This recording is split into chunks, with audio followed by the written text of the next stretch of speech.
코로나19 바이러스로 인해서 현재 예배당에서 우리가 공예배로 성도들이 함께 모임을 갖고 예배 드리는 것이 어렵게 되었습니다. 하지만 우리가 계속 기도의 횃불을 끄지 않고 또 하나님의 말씀이 있는 이 귀한 은혜의 자리를 또 우리가 세워나가는 일 멈춰서는 안 될 것입니다. 자, 그래서 오늘 함께 모여서 비록 우리가 예배로 또 기도의 제단을 쌓을 수는 없지만 또 각자의 처소에서 다시 한번 하나님 말씀 우리가 함께 경험하고 묵상하고 또 지금 이 땅을 향하신 하나님의 그 은혜와 긍휼을 구하는 기도로 우리 모든 교회 여러분들과 하나 되기를 소망합니다. 그래서 제가 계속 우리 이 귀한 마가복음 말씀 제가 개인적으로 묵상하고 또 이렇게 음성으로 말씀의 그 내용들을 함께 여러분과 은혜로 나누기를 원합니다. 그래서 계속 말씀으로 또 기도로 우리의 삶을 더욱더 풍성하게 채워나가기를 소망합니다. 자, 오늘 마가복음 10장에는 두 가지 사건이 증거되고 있죠. 첫 번째는 예수님을 시험하려고 이혼의 문제를 가지고 나온 바리새인들의 그 질문에 대한 예수님의 대답이 있고, 두 번째 사건은 어린아이들을 꾸짖는 제자들에게 하나님의 나라가 어린아이와 같이 받들지 않으면 들어가지 못하리라 라는 그 가르침을 주신 사건입니다. 오늘은 그 두 사건 중에서 먼저 첫 번째 바리새인들이 가지고 온 이혼의 문제에 대한 말씀을 통해서 우리에게 허락하신 하나님의 축복의 가정, 그 축복의 가정을 함께 의미를 담고 있는 내용을 묵상하고자 합니다. 간략하게 말씀을 드리면 두 번째 사건이 어린아이 같이 받들지 않으면 하나님의 나라에 들어가지 못한다. 이것은 다 아시겠지만 어린아이는 절대적으로 부모님의 사랑과 도움과 공급함을 받아야만 살아남을 수가 있습니다. 지금도 그렇지만 예수님 당시는 그야말로 어린아이는 가장 연약하고 소외된 존재라는 점 우리가 알고 있습니다. 그렇기 때문에 이 어린아이와 같지 않고서는 천국에 들어가지 못한다.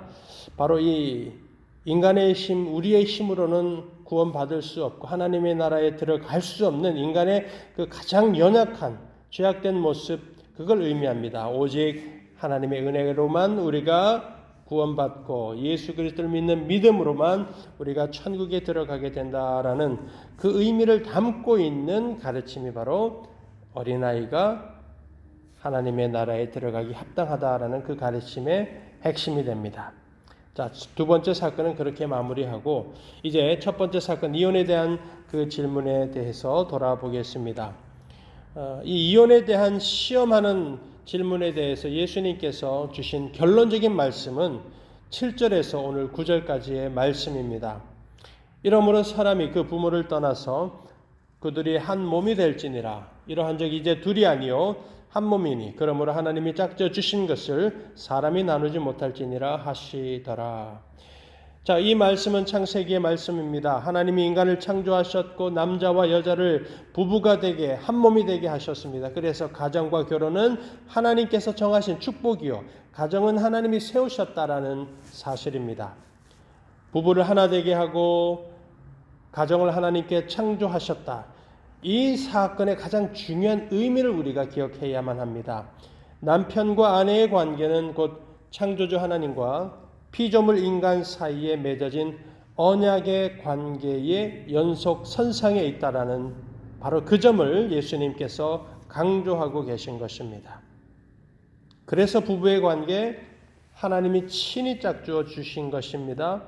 사람이 끊을 수 없다라고 말씀하고 있는 것입니다. 그래서 하나님의 다스림을 받는 인간의 그 창조의 본질을 증거하고 있습니다. 하나님의 말씀, 하나님의 그 다스리심을 받아야만 한다라는 사실을 보여주고 있는 바로 그 내용이 하나님이 가정을 창조하시고 남편과 아내를 부부되게 하셨다. 그 의미 속에 담겨져 있음을 우리가 잘 알고 있습니다.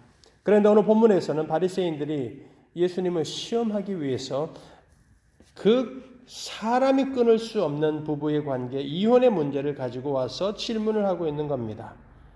과연 예수님께서는 모세의 율법에 나오는 그 이혼의 문제 어떻게 답을 할까 시험을 하는 겁니다.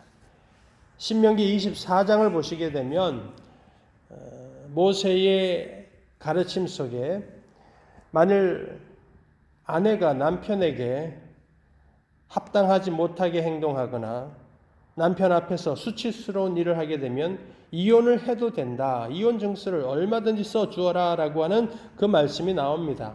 신명기 24장 1절이죠. 사람이 아내를 맞이하여 데려온 후에 그에게 수치되는 일이 있음을 발견하고 그를 기뻐하지 아니하면 이혼 증서를 써서 그의 손에 주고 그를 자기 집에서 내보낼 것이요. 이 모세의 오경인 신명기에 나오는 이 가르침, 유대인들에게나 특별히 오늘 예수님에게 다가온 이 바리새인들에게는 정말 목숨 걸고 지켰던 그들의 그 율법이었습니다.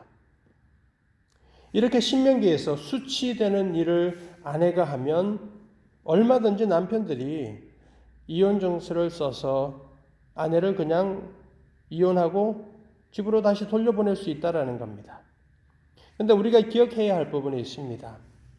원래 이 신명기에서 이 말씀을 주신 이유는 정말 하나님이 맺어주신 부부의 관계를 인간이 남편이나 아내든 누구든지 마음대로 그 결혼의 관계를 깨어서는 안 된다라고 하는 점을 강조하고자 인간의 마음대로 하서는 안 되는 것을 막기 위하여서 그래서 하나님이 사실 이 계명을 주신 겁니다. 수치스러운 일, 정말 수치스럽다라고 할 수 있는 심각한 일이 아니고서는 사랑하고 용서하고 하나님의 그 가정을 계속 지켜나가라는 그 의도가 있는데 그런데 그 계명을 악용을 하는 일들이 많았던 것입니다. 그래서 남편들이 아내들을 향하여서 억울한 누명을 씌웁니다. 거짓 정인을 세워서 자기 아내에게 이혼을 강요하고 이혼을 실제로 했던 그런 심각한 일들이 많이 벌어졌습니다. 특별히 바리새인들이 이 질문을 가지고 난 그 이유 중에 한 가지는 이미 예수님 당시에 바리새인들이 많은 사람들이 남편들이 한 아내가 아니라 2명, 3명, 일부 다처제의 그런 죄악된 그런 일들이 벌어지고 있는데 바리새인들은 그것을 그냥 묵인하고 눈 감아주는 그런 죄악을 범했기 때문에 바로 이런 질문들을 가지고 예수님에게 시험하려고 했던 것입니다. 그래서 예수님께서는 모세의 율법의 완성으로서 그 모세에 대한 계명보다 더 권위 있고 흔들림 없는 하나님의 말씀에 답을 주신 겁니다. 그게 한 몸 되게 하신 분이 하나님이시고 부부가 되게 한 것을 사람이 나누지 못한다라는 바로 그 창세기의 말씀으로 천지 창조의 질서 하나님의 창조의 그 계획을 그들에게 가르치신 것입니다. 우리가 이 모세의 율법의 이혼에 대한 계명과 오늘 본문의 예수님의 그 가르침의 사건이 담고 있는 핵심 포인트를 분명히 기억해야 합니다. 틀림없이 예수님께서는 적법한 이혼은 무엇이고 잘못되고 불법적인 이혼이 무엇인가에 대해서도 결론을 내려주셨습니다. 오늘 본문 11절과 12절이죠. 이르시되 누구든지 그 아내를 버리고 다른 데에 장가드는 자는 본처에게 간음을 행하며 또 아내가 남편을 버리고 다른 데로 시집가면 간음을 행함이니라. 사실 이 바리새인이 질문하는 내용을 보면 하나님의 언약의 백성이라고 믿는 이스라엘 백성들 안에서 얼마나 이 가정의 문제, 이혼의 문제가 심각했는지를 우리가 간접적으로 또 직접적으로도 알 수가 있습니다. 그런가 하면 우리가 오늘 사건 속에 담겨져 있는 그 내면에 숨겨져 있는 중요한 메시지를 꼭 기억했으면 합니다. 우리가 마가복음서의 수신자가 로마에 살던 이방인 그리스도인이라는 점을 계속 강조하고 그 사실을 기억하고 말씀을 묵상하죠. 자, 그런 입장에서 본다라면 우리가 잘 알고 있습니다. 이 예수님의 당시 또 특별히 로마라고 하는 것이 어떤 것이었는가? 성적으로 타락하고 음란했던 그 음란함의 중심지였습니다. 사실 역사적인 사건들, 역사적인 기록들이 그걸 다 증명하고 있기 때문입니다. 그런 사회와 그런 환경 속에서도 예수 그리스도를 믿는 믿음의 그리스도인으로서 살아가는 성도들이었습니다. 그러니 분명히 그들에게도 얼마나 심각한 유혹과 도전이 있었는지를 우리는 추측할 수가 있습니다. 결혼의 문제, 가정의 문제, 이 성적인 음란함과 타락함에 대한 이런 엄청난 도전이 있었습니다. 그러나 그 가운데서도 믿음을 지키며 살아갔던 사람이 바로 이 마가복음서의 수신자였던 이방인 로마의 그리스도인들이었습니다. 그래서 이 본문의 말씀이 강조하는 그 메시지는 바로 가정을 바로 세우고 하나님의 언약 안에 있는 그 결혼에 대한 우리 예수님의 실제적이면서도 정말 바른 가이드라인이 증거되고 있는 것입니다.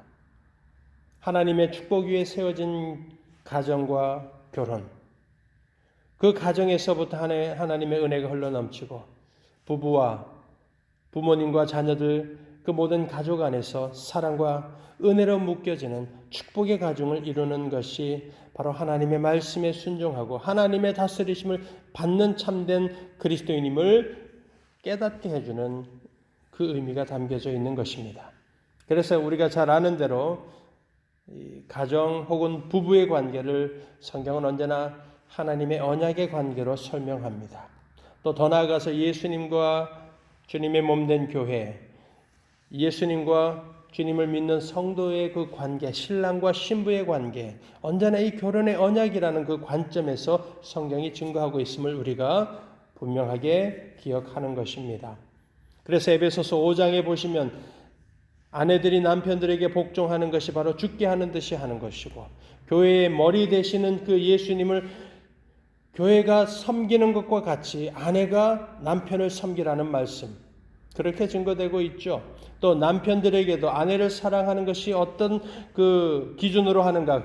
예수님께서 교회를 사랑하시고 자기를 다 내어주신 것과 같이 남편들도 자기 아내를 사랑하라는 바로 그 말씀이 에베소서 5장에서 증거되고 있는 것입니다.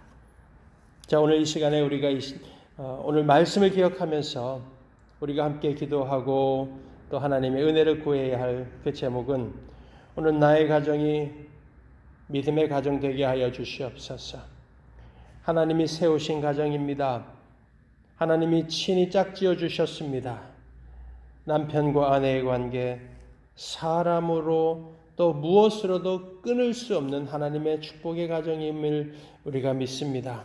주님 하나님의 다스림이 있는 축복의 가정 되게 하시고 정말 오늘 이 어려운 상황이나 혹은 시련이 다가왔을 때 주님을 믿는 이 믿음의 가정 안에서 먼저 하나님의 말씀 앞에 순종하고 하나님의 다스림을 받아서 정말 아름다운 세상의 빛과 소금의 그 사명, 그 은혜를 감당해 나아가게 하여 주시옵소서. 뿐만 아니라 오늘 우리의 삶 속에 만일 지금 환경 가운데 기도 감사의 제목들을 찾지 못하고 있다라면 우리에게 믿음의 가정 허락하여 주신 것 바로 그 사실을 기억하면서 하나님 앞에 감사의 회복이 있으시기 바랍니다. 하나님의 은혜와 축복 위에 서 있는 믿음의 가정이요 예수 그리스도만을 진정으로 더욱 사랑하는 주님의 거룩한 신부된 오늘 성도의 날을 우리가 다시 한 번 더 오늘 감사하면서 믿음으로 살아가는 은혜의 날 되시기를 주님의 이름으로 간절히 축원드립니다. 기도하겠습니다. 주님 감사합니다. 오늘 이 시간에 우리에게 교회의 머리가 예수 그리스도이심과 같이 우리의 가정, 나의 가정의 머리가 되시고 주인 되어 주시고 또 다스리시는 그 예수님으로 인하여 감사드립니다. 주님의 가정, 믿음의 가정 되게 하시고 오늘도 온전히 하나님의 말씀과 그 말씀에 대한 순종으로 하나님의 다스림 받는 축복된 가정 되게 하시고 남편과 아내로서 또 부모로서 자녀로서 우리로 하여금 진정으로 예수 그리스도를 더욱더 사랑하고 그 주님을 더욱더 아름답게 섬겨가는 진정으로 거룩한 주님의 신부된 가정이요 믿음의 모든 성도들로 우리를 세워주시고 그렇게 살아갈 수 있는 우리 모두가 되게 하여 주시옵소서. 감사드리고 예수님의 이름으로 기도드립니다. 아멘.